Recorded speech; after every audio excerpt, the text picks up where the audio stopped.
Hello and welcome to the Planet Your Way series, where I walk you through different terminology that will show up as you are planning your business and writing your business plan. My name is Claire Pickens. I am the founder and CEO of Clarity Group, where I specialize in writing formal business plans and helping with all the things that get your business open and up and running as a small business dreamer. Today, we're going to cover what is a business niche. In today's presentation, we will define what a business niche is. We will talk about why it's critical in your industry or market, and particularly in pet services. I have a specialty in that particular area. How to spot the gaps in your market, an intro to what a SWOT analysis is, where it fits within a formal written plan, and then I will give you my contact info if you're interested in getting help with writing your formal business plan. I do have 2 books published that are available to help you with writing your formal business plan. One of them is specific to the pet and vet services industries, and that is Positive Blueprint, Part 1, Writing Your Business Plan. The second is Small Business Dreams, also Part 1, Writing Your Business Plan, and this is applicable to any industry. So what is a niche? A business niche, by definition, is a specialized segment of the market focused on a specific product or service that meets the unique needs of a particular group of customers. So what does this mean? This just means that a business can target their efforts and they're addressing a very specific problem or specific demand rather than trying to compete broadly. So I chose a couple of examples here that I think will be highly identifiable as you think about what a niche is within an industry. And the reason I chose these 2 particular examples is because I think we can all agree that these were not new inventions. This wasn't something that either one of these companies said, a chicken sandwich does not exist yet. I think I'll be the first one to invent a chicken sandwich. Likewise, nobody said, socks don't exist yet. I think I'll be the first one to invent a sock. These 2 companies did a particularly good job of finding their niche within what a lot would say are very crowded spaces. Yet they're very memorable brands that are providing a product that feels different and that a customer is drawn to differently. So they did an exceptional job of finding their niche within a market and standing out as a brand within their categories. So why is this important?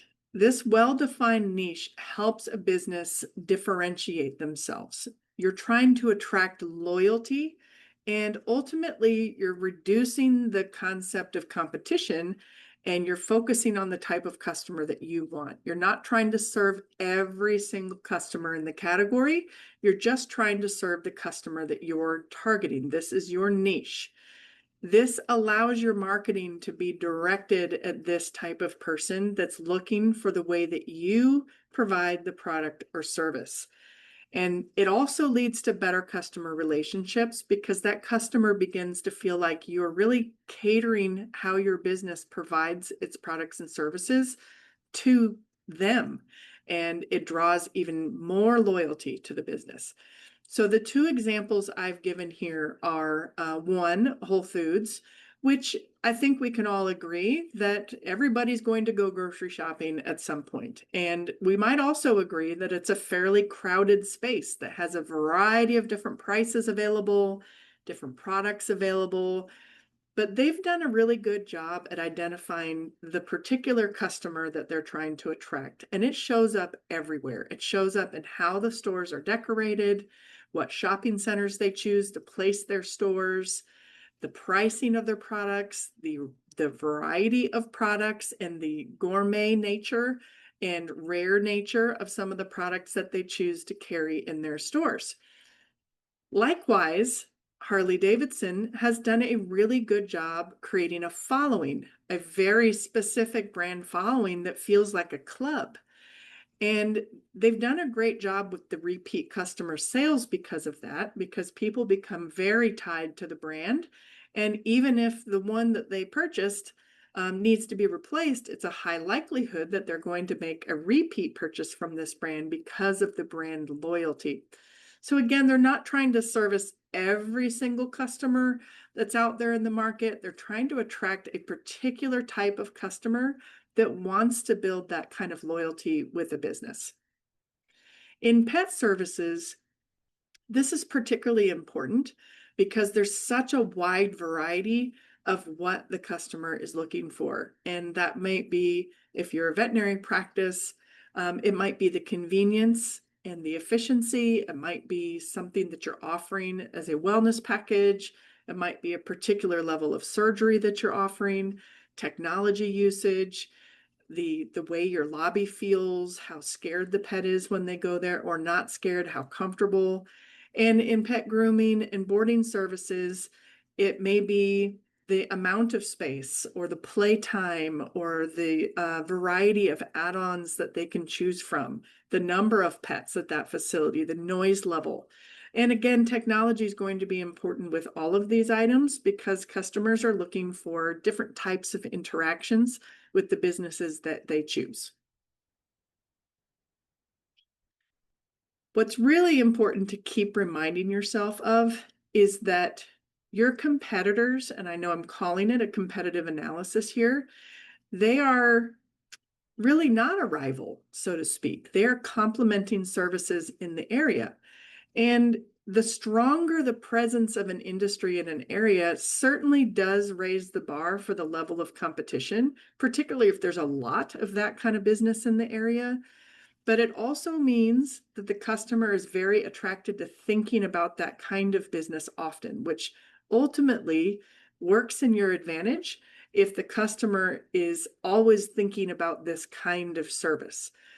Now, it's even better if a lot of the businesses in the area are providing that product or service in a really good way. So the product or service might have a very good reputation in the area. So as we dive a little deeper into your competitive analysis, I really want you to think about how you're seeing your competitors. And maybe instead of seeing them truly as a rival, think of them as industry ambassadors. They're not going to be a brand ambassador for you, but a high level of execution in a particular product or service draws more people towards trusting and wanting that particular type of service. So as you go around and look for strengths, weaknesses, and strategies to find those gaps that maybe are not being served in the area, I would focus in heavily on the strengths because you'll want to become another business that if somebody else opened a business of the same kind in the area, that they would look at you and go, wow, that is a high level of execution in this particular category. So what you're looking for here is the potential gaps in what is the customer's not able to experience. So let's give some examples here. The example I have on the screen is coffee shops, right? I think we can all agree there's lots of coffee shops in any typical city across the country. However, maybe you want to differentiate yourself to be a very memorable coffee shop. So maybe you add cats, a catio, a cat cafe. That certainly changes the type of experience that the customer has with you, even if your menu is nearly the same. If you have an environment that creates a different kind of experience, you've just identified a gap and you've identified a niche that you can fit into. So maybe your niche is not having 10 extra menu items. Maybe your niche is having the on-site cat interaction and adoption. And maybe that's even partnerships with some other businesses in the area to complement that, which even further expands the niche opportunity within your business category. Fill these voids so that the customer has something to think about, particularly if you're a startup in that area. If they're already pretty brand loyal to where they're going now, you're just going to give them a reason to raise an eyebrow and say, oh, that's interesting. That's a little different than how I experience it now. And really all you're seeking to do is get the customer to say, huh, I'm willing to try that to see how it is. And then that's your opportunity to potentially keep that customer down the road. You may be a complementing service. It's possible when you do your competitive analysis that you'll see that some of your services, while they might overlap with other businesses, may also be an opportunity to refer to each other to complement each other's businesses. So again, don't always think as competitors as truly as rivals, because there are sometimes some opportunities to support each other's businesses and grow the entire industry in that community to strengthen the customer's trust and experience within that industry category. So what's a SWOT? During my business planning processes, I use a version of a SWOT to think about how the competitors line up in the area. It's not specifically the acronym SWOT, though this is probably the most commonly used acronym to do an analysis of either the strength of your own business or the strength of the other businesses in the area. It simply stands for strengths, weaknesses, opportunities, and threats. On this next slide, I'm going to give you an example of what might fall into those categories in a SWOT analysis. As you're looking at your competitors, you want to actually visit your competitors. It's not enough to look them up on Google. And even if you're working with somebody like myself that is a professional business plan writer, I might help you identify which businesses you should drive by, but you're in that area and you should physically drive around your local area and experience what it's like to come and go from these businesses. I know that might be a little bit awkward if it's in the same category, so this might be an opportunity to use either secret shoppers or trusted family and friends to be able to potentially try out the services and product offering of the people in your local area. What are the things we're looking for? So we're going to drive in and out of their parking lot. We're going to experience coming to their location from different directions so that we know if there's any barriers like red lights, U-turns, left only, right only, one-way streets, parking lot issues, large or small, and visibility. How visible is their sign compared to what you're planning for your business?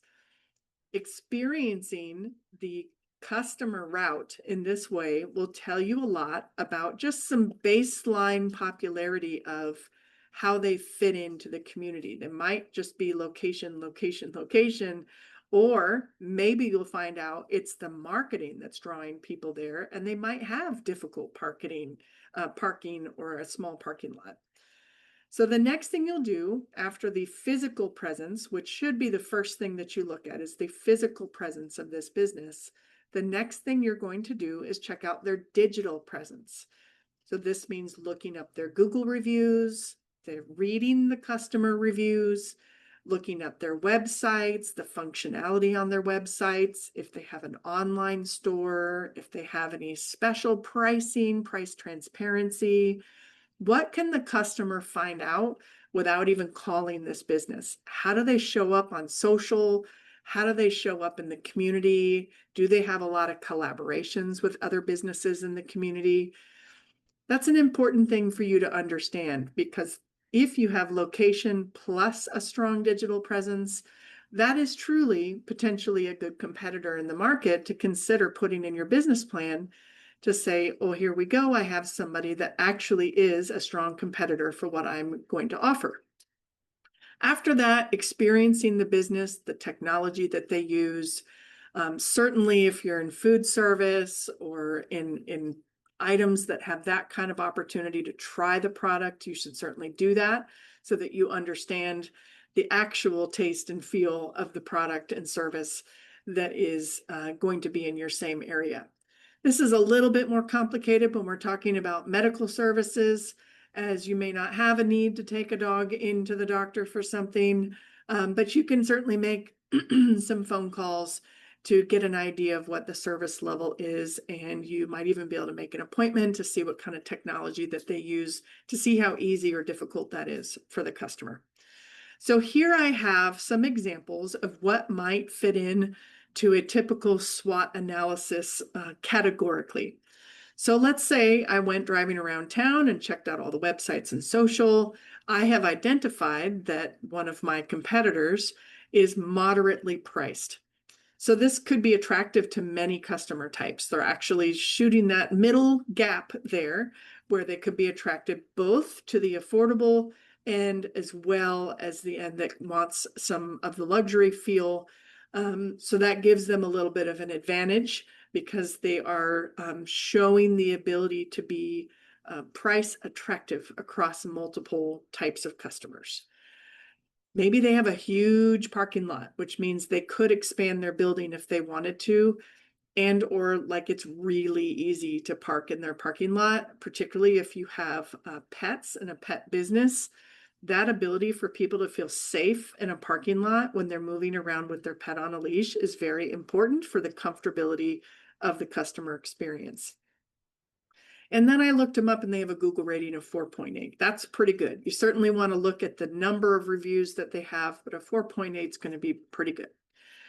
Weaknesses, as I poked around, I noticed they had a bit of a poor website, lacked some of the service offerings and the team info.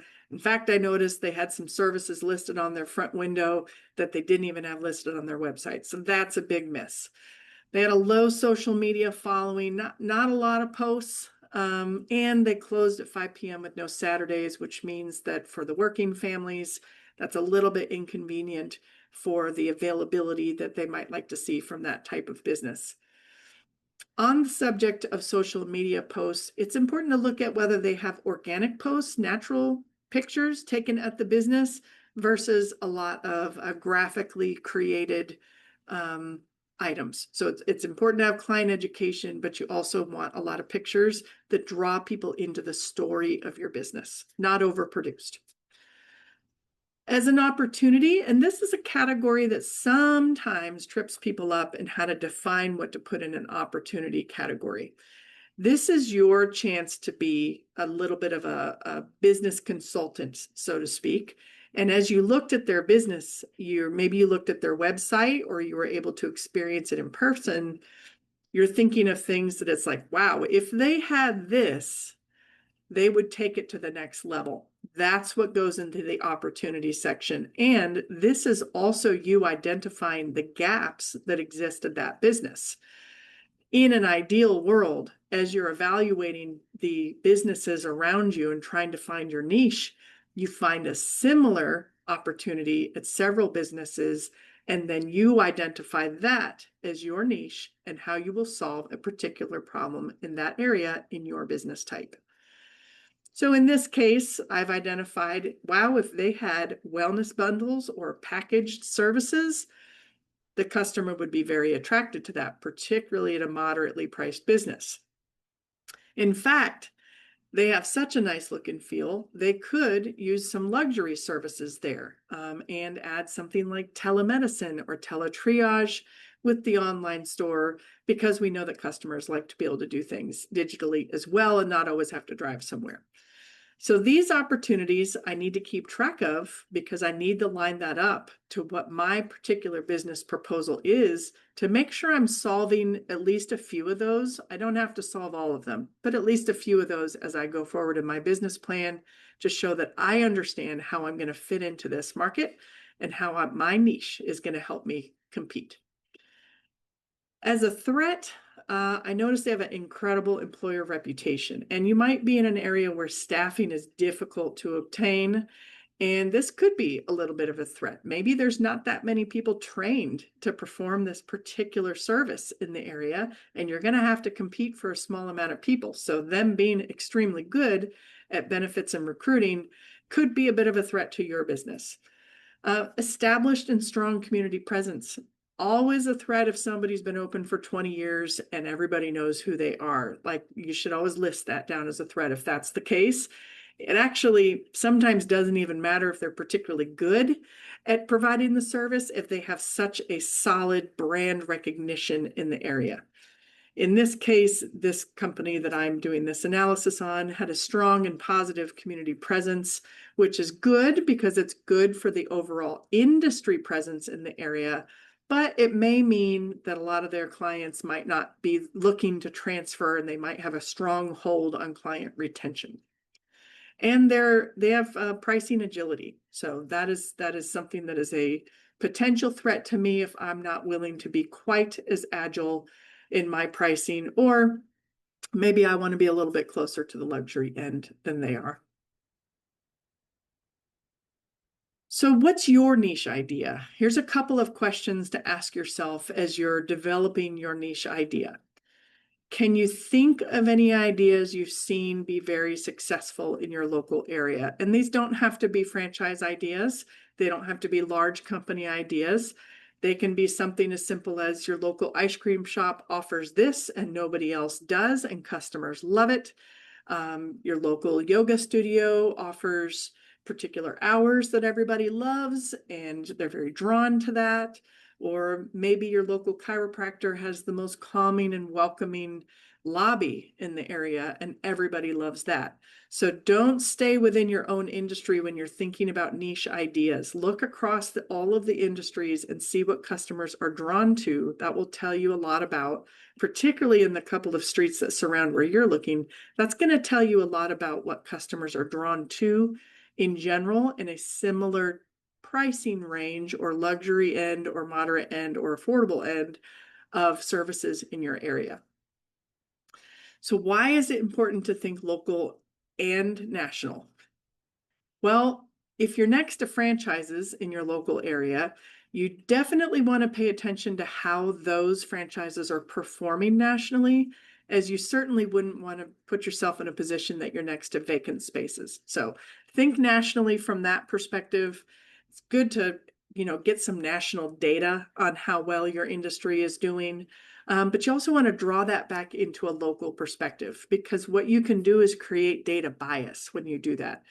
What do I mean by that? You could look it up nationally and the data might say your industry is growing at a rate of, let's say, 10% year over year.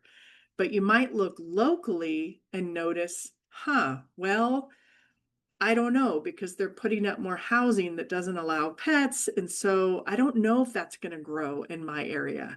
Or, they've reduced the amount of parking that's available in the area. So maybe they won't be able to get to my service as easily as they would in the past.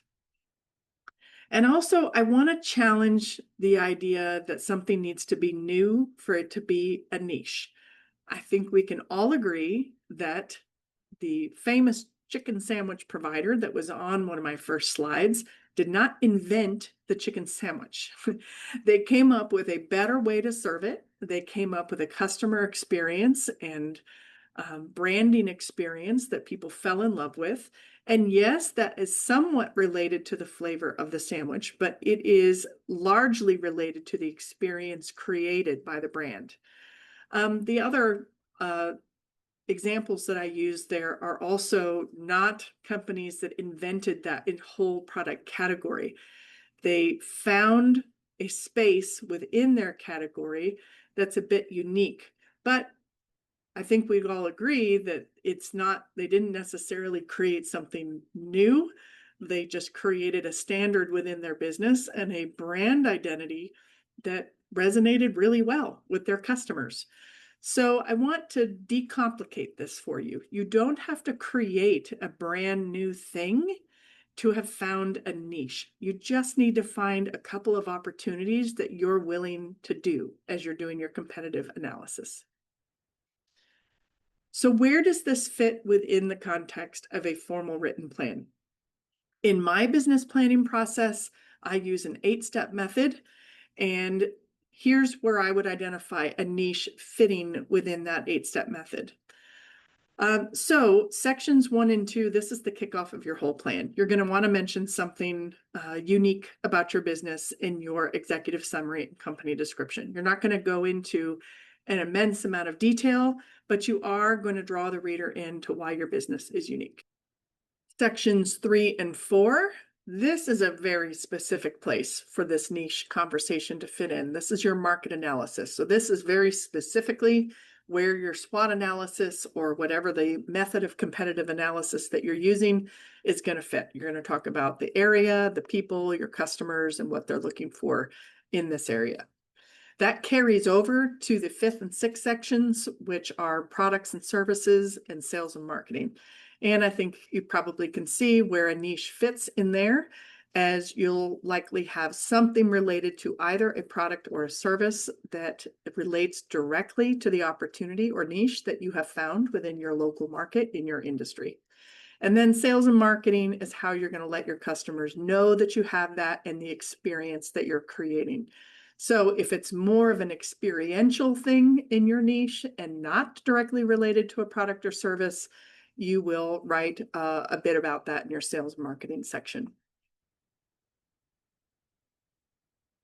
If you need help with your business plan, my contact information is here. I offer those services, and these plans are written at the SBA level of detail with projections so that you have a bank-ready document and projections so that you can move forward with your business planning.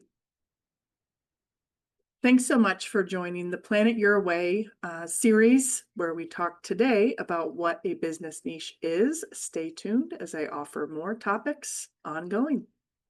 And make sure you join me on my podcast, which has the same title, Planet Your Way, by me, Claire Pickens of Clarity Group, where I talk through a number of important business topics to help you learn more about business planning and what you should be thinking about along the way.